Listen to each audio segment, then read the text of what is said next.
investigations that are going on from the SIU or by the SIU, which indicates that there's much more that is happening at that institution that underlies precisely.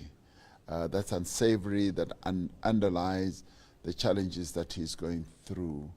And one does not want to diminish the challenge that he's facing, but this is a problem that we are facing in a number of other institutions. And his is a special one, of course, which we need to be addressing, and we are going to be addressing this so that we can also give him the sense of comfort that he needs, but sense of comfort for the broader university community as well, that we are dealing with this matter. Yeah. Right, thank you so very much for that, Mr. President. Yesterday you did touch on a number of things in the statement that you delivered. One of them being obviously the end to load shedding. Yes. Was for Eskom to be moved to the Department of Energy. How soon can we expect that resolution to be given effect? Well, like all other resolutions, we need to look at them very closely, weigh up what the consequential issues would be. So whenever we take a resolution, it does not immediately mean, boom, in government, you then move everything. Government, we then need to look at the efficacy, the timing, and everything else. So the resolution will be implemented. It is just, you need to look at a whole number of things, from regulatory processes. It's not easy. So the transfer is going to take some time, but then the problem of ending load shedding, is that then also going to take some time? Because obviously small businesses are losing literally their businesses today because of load shedding. How soon can ordinary South Africans expect to have this problem of load shedding behind them? Load shedding is with us right now, and we are addressing it actively on an ongoing basis to be maintained. You know, in the past there was a time when all maintenance stopped, where there seemed to have been an instruction, don't maintain anything, just keep the lights on.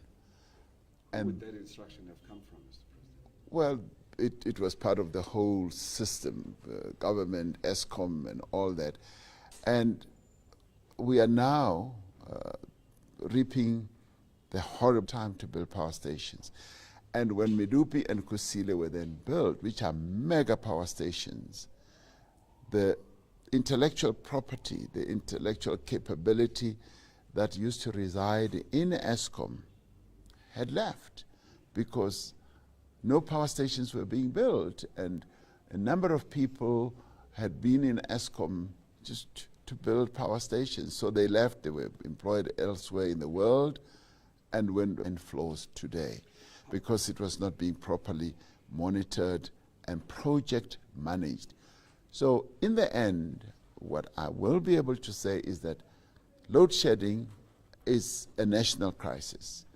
It is a problem for all South Africans, and it impacts, as I said yesterday, very, very negatively on businesses, on households, hospitals, and even food. The good thing that we should be pleased about is that the grid has not collapsed, because that would be the worst Armageddon that we could ever have. The grid has not collapsed. We continue to address the load shedding problem. Sometimes it goes to 2, sometimes it goes to 4. Sometimes it goes to 6. Sometimes it goes to 6, and we're putting pressure on Eskom to address this problem. Solved though, Mr. President, because Eskom didn't get there by themselves. Yes.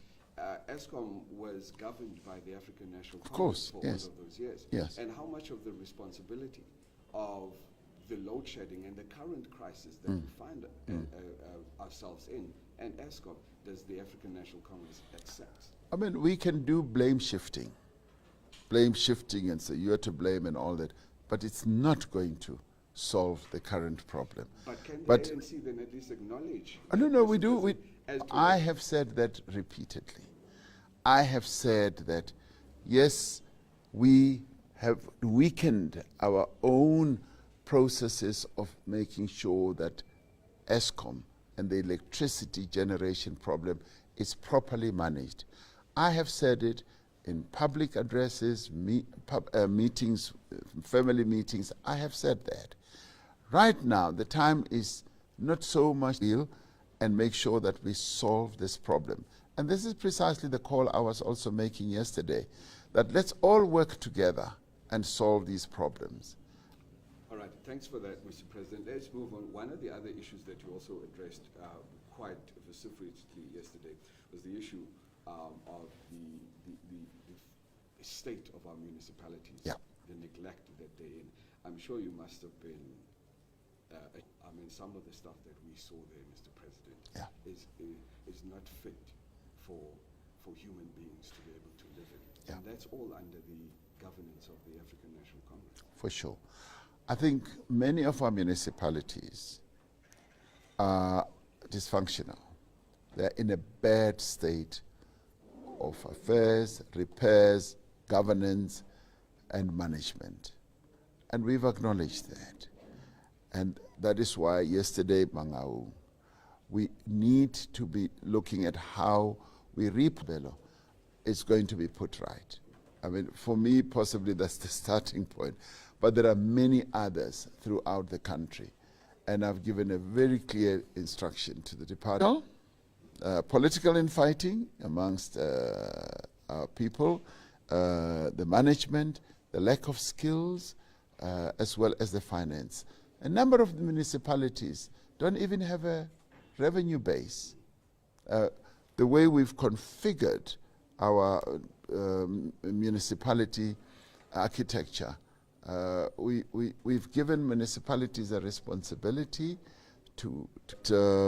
we need to look at the financing of municipalities, and the equitable share architecture or configuration should be changed. Two more things from me, Mr. President. When you look at the overall state, we've spoken about electricity, we've spoken about the state of our municipalities, we've spoken about the issue of crime. We can look at public transport. There's so many. Do you think that the African National Congress was ever ready to govern this country? We were ready to govern. I was the second received, applauded, and that was, if you like, the Bible that we used to commence our governing process from 1994. And that is what guided us, including the RDP, guided us to do phenomenally well by our people, to change their lives. And of course, along the way, we've admitted this in the past, along the way, the skills that we had in the state either were pushed out or people just left or fled. And all those things we have admitted. And now we are in repair mode. We are rebuilding. The renewal process is not only about the renewal of the African National Congress, it's also renewal of the state. Of the state, and institutions had either been captured, they had either been weakened, and people who worked in those institutions were almost like hired guns. There were people who were there, put there to serve certain objectives. We're cleaning up. SARS was being diverted, and Treasury was almost captured as well. And so the reeking, but we are moving, and local government is now going to be put right, and many institutions that serve our people. Home Affairs was one of those that were also really in bad state. And we are changing things with a view of improving the lives of South Africans. One of the issues, Mr. President, that is obviously quite crucial, you've spoken about state capture. We've spoken about, yes.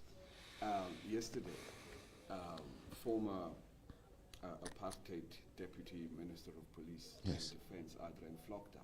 Yes. Now, Flock was never held responsible for some of the crimes that he is alleged to have committed as an apartheid government. Yeah. Can you give me any comment about his death? Well, Flock was charged He was found guilty for his attempted murder on Frank Chi. Deliberated and concluded on that matter. That was one crime. That was one crime. And of course, there are many other crimes that many other people still need to account for. And some of those have been taken up by families, and the state itself, the government rather, needs to continue taking those up. And the decision that has been taken is that we are going to be get underway rather. And we are not going to allow things to be swept under the carpet as the democratically elected government. So those processes will unfold. And obviously, as I said, the thing that I bemoan is that things take rather too long in government. War. There are people who are still being charged today, being prosecuted. Similarly, it should be able to happen here as well, because the crimes that were committed were horrendous against our people, individuals, and known leaders of our movement were subjected to horrific crimes. So that will happen.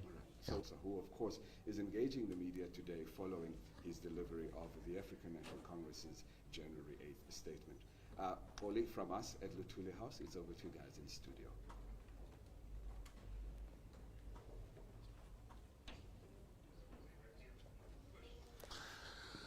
Izawulandela le nto katata wakho. Yeah.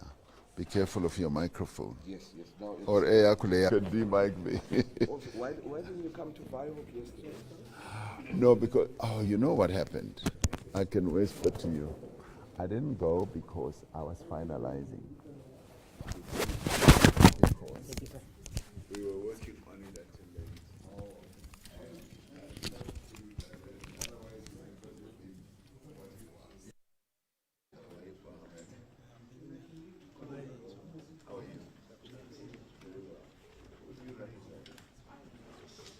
What is that? I am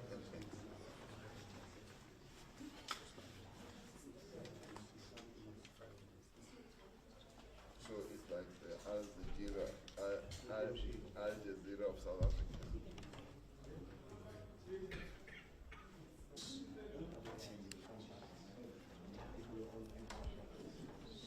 What product? What does it make?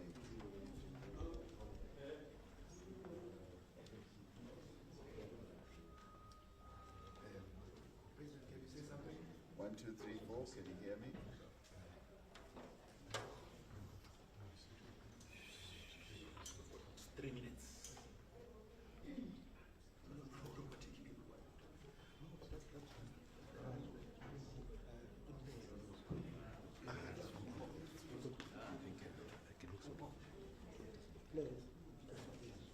Can you say something?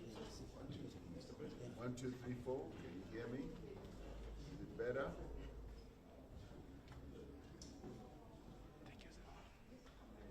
Something? 1, 2, 3, 4. Can you hear or is that clear? I think it's your machine. There's nothing wrong with my voice. It's your machine.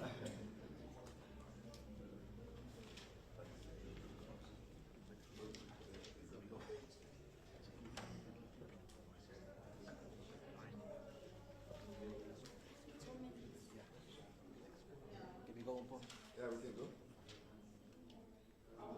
Good afternoon, welcome back to our next crime. I'm delighted to be joined by the President of the country and the President of the ANC. Congratulations on your re-election. After the election, you came across with a much stronger ANC in your favor, as well as a top 7 that looks to be more in your favor.